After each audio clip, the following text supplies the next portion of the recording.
Coming in at number 1, numero uno, the head honcho, the GOAT, Caitlin Clark. I actually feel bad for Angel Reese at this point, and it has nothing to do with like how she's handled herself or anything. It's just simply Caitlin Clark is so much better than Angel Reese at basketball that it doesn't feel fair. When Caitlin Clark was crowned the greatest player by ESPN, Angel Reese completely lost it. To be honest, we all kind of anticipated that meltdown. The fact that Clark had taken the top slot was simply too much for her to handle. And here's the thing. Despite playing less games overall than Reese, Clark still outperformed her. Crazy, huh? 13 games this season, averaging 17 points, 9 assists, 5 rebounds, but when healthy, Clark's impact is... Let's be really clear about this. Caitlin Clark is more than just the top spot on ESPN's list.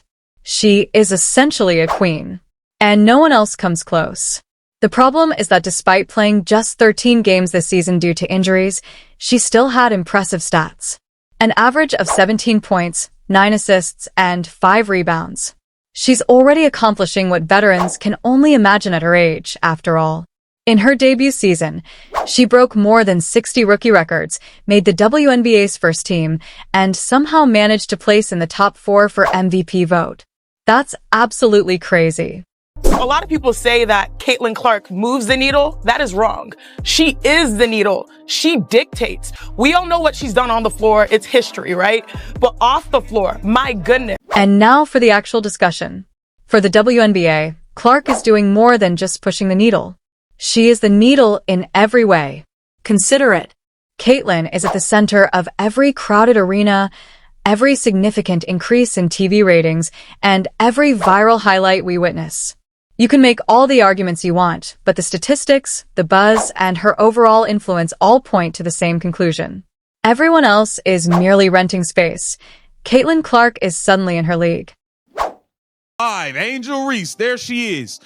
You're not up there with Caitlin Clark. You slid down to 5. It's a lot of people in front of you, but you did make top. Angel Reese, who bills herself as the face of women's basketball, comes next.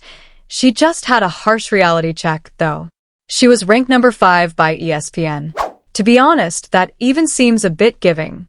She certainly broke rookie rebounding records and leads the league in rebounds per game, 12.2. But what else does she contribute to the game besides catching misses? The obvious problem is already being discussed by analysts. She is stuck in the 30s with her shooting percent.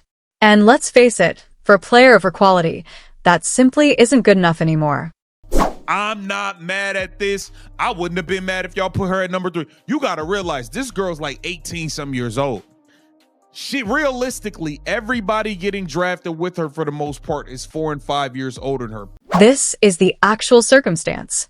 We would be having a whole different discussion if Angel Reese were shooting like Dominique Malenga, who is currently out here dropping 60% from the field at the age of just 18. She isn't, though.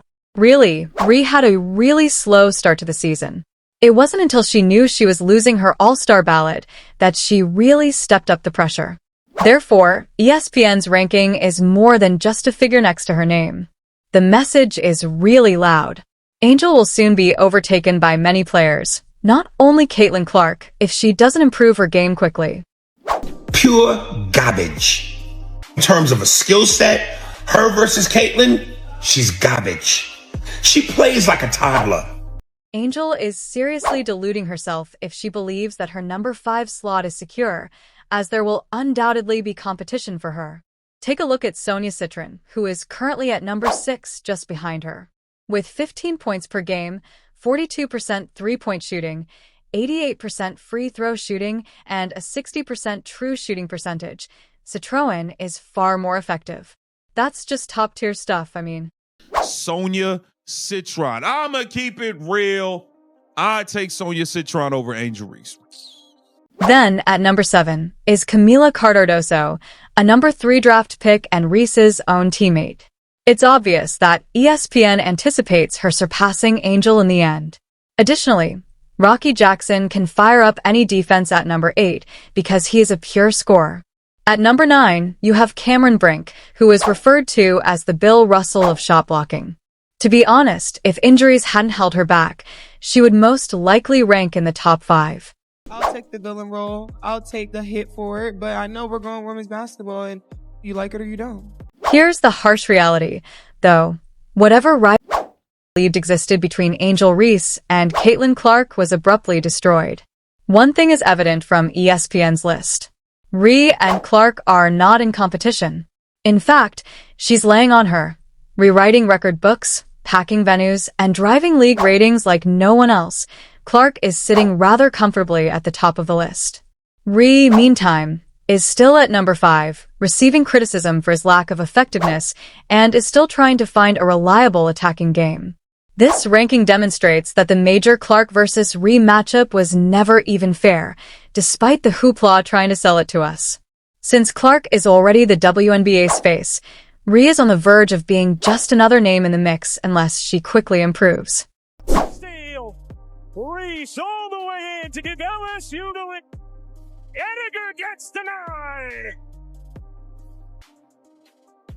Clark shakes Van Lith into the lane, gets fouled by Reese. And then Angel Reese takes a tumble afterward. Caitlin Clark is not merely occupying the top spot. She's completely upending the WNBA as a whole. The Indiana Fever now own 2 of the league's top young players thanks to Aaliyah Boston, who is ranked number 3 as well. ESPN's ranking makes a strong statement. Potential is no longer the only consideration here. There is a significant power shift taking place right now. Additionally, Clark's impact extends well beyond the court. She's breaking attendance records, packed venues to capacity, and making every match an event not to be missed. She's going to be good because she got 2 skill sets. She can score the basketball and she can assist the basketball. Experts have already predicted that she will win several MVP awards, hold the triple-double record, and essentially have the league focus on her influence. In addition to dominating, Caitlin Clark is completely changing the definition of superstardom in women's basketball. Angel Reese and everyone else are having to work hard to keep up with her. Not only that, but ESPN's ranking sent a shockwave through the WNBA fan base. When that list went up, social media completely collapsed. Supporters of Caitlin Clark celebrated her number 1 ranking like it was a championship parade. Fans of Angel Reese were frantically trying to defend her rating of number 5. The list was deemed prejudiced by some. Others claimed that ESPN was burying Reese while boosting Clark. To be honest, there are disputes everywhere. Angel Reese is struggling with the fact that Caitlin Clark is better. All right. The rankings from ESPN make it brutally obvious. Angel Reese is no longer even in the top 4. It is believed that players like Dominique Malenga, Amber Tu, Paige Bookers, and Aaliyah Boston are currently making a greater influence. And for that reason alone, Reese was demoted to number 5. For someone who was previously hailed as Caitlin Clark's primary opponent, that serves as a harsh reality check. Angel Reese, once those initial All-Star ballots came out and you saw you might not make the All-Star team, you did turn up. I give you full credit for that. You start flat out balling. Before that, you was garbage. Since that run, you've been okay. There is more to ESPN's list than just Caitlin Clark at the top. It essentially gives her the keys to the league as a whole, you know. The Indiana Fever suddenly owned 2 of the top 3 young players in the WNBA, with Aaliyah Boston just behind them at number 3. And alters everything. Clark isn't merely posting figures online.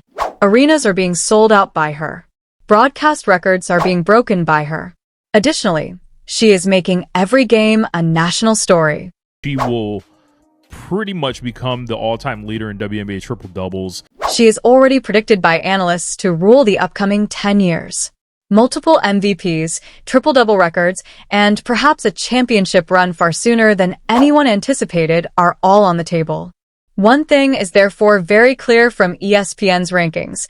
This is no longer simply Caitlin Clark's time. Now that she's in her element, everyone else is rushing to catch up. That intensified the antagonism between Caitlin Clark and Angel Reese. ESPN completely pulled the mask off. It never came close. Reese is no longer in competition with Clark. She's light years ahead, really. One thing is very evident from the rankings. Everyone's expectations are set by Caitlin Clark. Additionally, Angel Reese is headed toward being more of a supporting act in a league that Caitlyn is already entirely dominant in if she doesn't improve her game soon.